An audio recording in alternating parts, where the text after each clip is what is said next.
stress on your heart. It's not an easy disease to live with. I have a significant amount of joint pain all the time. I have a lot of trouble sleeping because my joint pain wakes me up or keeps me from getting comfortable. I have levels of fatigue that are probably much higher than the normal average person. I need a lot more rest to let my body bounce back. One of the greatest ways that I think it's affected me is that I am a competitive powerlifter. So I get injured a lot more than most powerlifters. I don't recover as quickly from my lifts or from competing as most powerlifters.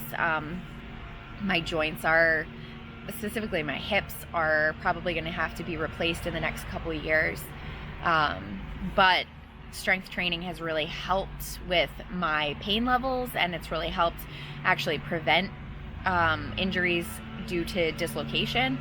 So it's definitely something that is kind of, it's a little give and a little take. So I definitely have the easier type of Ehlers-Danlos to live with. In the Ehlers-Danlos community, the support groups that I'm a part of, they joke that we're zebras, because when doctors are in medical school,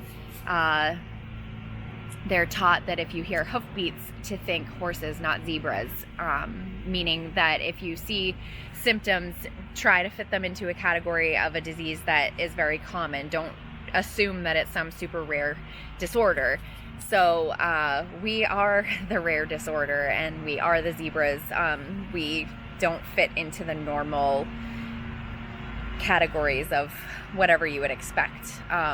It's kind of what you would least expect. So it affects so many different organs and systems in the body. It's really hard to diagnose.